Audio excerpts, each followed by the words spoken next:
Whether you're climbing a mountain or wetting a line, we've got the answers that you can't find. Coast to coast and around the globe, it's the Amazing Outdoors Radio. And if you're hiking the outback or hunting for game, if you're a little lost, we'll show you the way. 'Cause we're everywhere you go. It's the Amazing Outdoors Radio. On today's Amazing Outdoors Network adventure, we connect again with our snowmobile guide, Mike Seeley from Three Bear Lodge in West Yellowstone, and head outside the nation's first national park to explore the thousands of square miles of winter playground and go in search of the fabled Johnson's Cabin. Come along for the ride, and don't forget, log on to AmazingOutdoorsNetwork.com. 'Cause we're everywhere you go. The Amazing Outdoors Radio. You know, as much fun as it is to play inside Yellowstone National Park and the educational value of that, Russell, getting a chance to play outside the park in these foothills and these hills around West Yellowstone, just amazing. Well, you're exactly right, Tim. The educational value of riding in Yellowstone is phenomenal. But yet you come out to these hills and you can pick your own path, and by golly, we ended up at a cabin. I think I pretty much said that, didn't I? He just repeated exactly what I said. There's Exactly, an echo. Tim. There's an echo in this I just game. repeated exactly what you said. Yeah. Yeah. Okay. All right. So Echo. And we're enjoying the echo, the ambiance inside Johnson's Cabin. You need to tell us about this old place. Well, it's a place I've been coming here ever since I was a kid. You know, it used to be a lot harder to get to, more of an adventure than it is now, but the advent of machines makes it easier.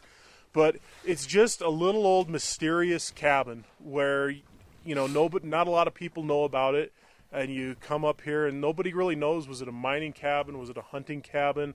But it's, you know, just a little old hunting cabin where it's, 20 feet by 10 feet, and we're sitting here in the cabin comfortably, and on top of us there's about 8 to 10 feet of snow. Well, now our heads, and we're going to have pictures of this on our website, but our heads are actually sticking through the rafters here. So has it shrunk a little bit? Has it deteriorated through time, or was it very short people that lived here? Well, you know, it's hard for me to tell because I've grown over the years, so my perspective has changed some. But I've just looking around, it looks like it's kind of settled in, and you imagine, a couple, probably ton of snow weight on top of it in the springtime, it's going to push it down in. So, it's probably a combination of both. And Russell, in all of his wisdom, noticed that the chinking is missing, and so that's probably compressed it a little bit as well. I know my cabins. He knows his got cabin. It.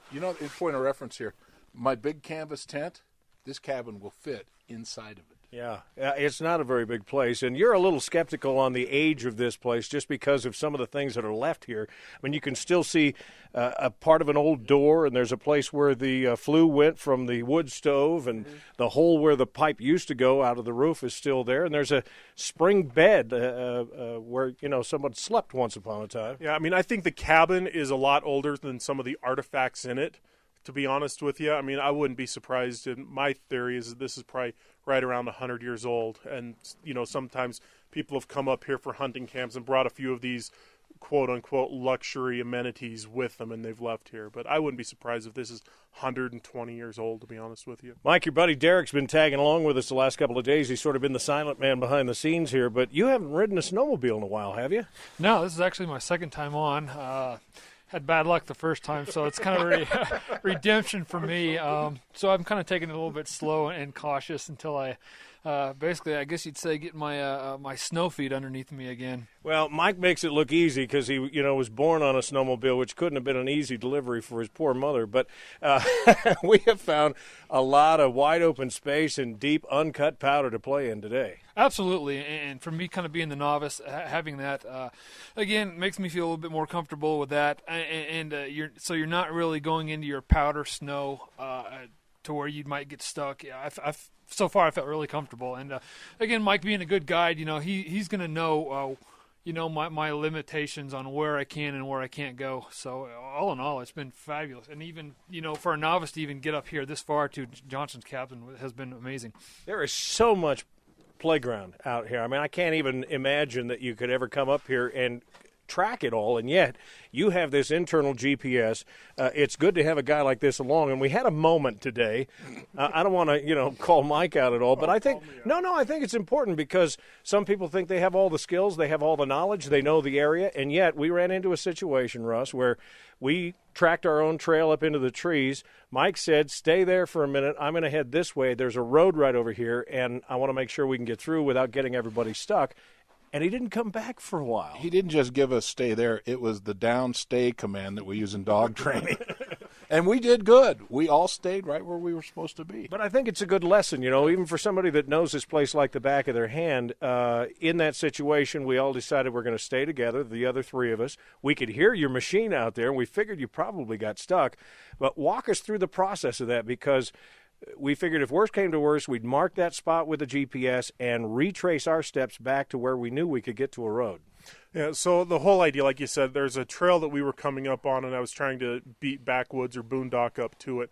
I got up in there, and I got stuck myself a couple times, got hung up, wrestled myself out, and tried to finagle a couple of different ways out of there. And there was, there's one way out, a road I would have loved to have gone down, but just going, with the experience level we've had here, have to make a judgment call, swallow my pride, and say, we got to go back and make sure we get everybody else out of here. And so kind of just knowing where everybody was and what really using the tracks that I was laying as markers, as landmarks, I came back and worked my way back and had almost did about 100 or 360 degrees. We could hear you going all around it. So yeah, it was, but it's it's fun, and again, it kind of speaks to, you have to know what you're doing, you have to know where you're going to, and knowledge is king. It's not just the adrenaline rush that gets to you, but you got to know what you're doing too. Well, and don't forget about the technology, Derek. You had your GPS, right? Right. I turned my GPS on not only for safety, but I'd like to go back to see where we went. And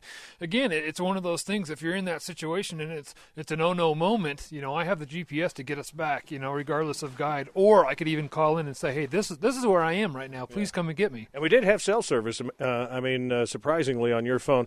Russ, you had the sat phone. You've always got that with you. Sat phone and a personal locator beacon with me, so we could have set off the beacon and thrown it at Mike and called somebody. Of course, Derek and I were sizing Russ up. We decided he'd be the first one to get eaten. Absolutely. He's most definitely. Both of us could feed on that for quite a while. Yeah. Well, like a famous actor said, a man's got to know his limitations. And you have to know what skill level you're at. And you need to know how much pain you can endure. Hence, you see me riding down the center of the creek instead of up and down the sides. I've wrapped myself around trees before. But then I get out in the flats, and I don't know if you guys saw the double backflips I did out there. Oh, we missed that. Oh, sorry. Yeah, sorry about that. He blacked out somewhere along the way, too, evidently. All right, Mike, so if people want to ride outside the park, where do they start with knowing where to go, how to get a machine, how to get a guide? Well, first thing is that, you can come up and rent the machines on your own and come out of the park on your own. And we've got an incredible map system, an incredible trail system. It's all marked very well. All marked very well. It's, as close to idiot-proof as I've seen a map system get. Beyond that makes me feel good, since I was thinking about spending the night, but go ahead. But so that's the first step. You just want to come up and get exposure to it. If you want to come up and do a little bit more of this boondocking stuff and this backcountry high adventure stuff, we've got a fully licensed guide service, and this is the tip of the iceberg from what we can do. We go through and put you through an avalanche training program.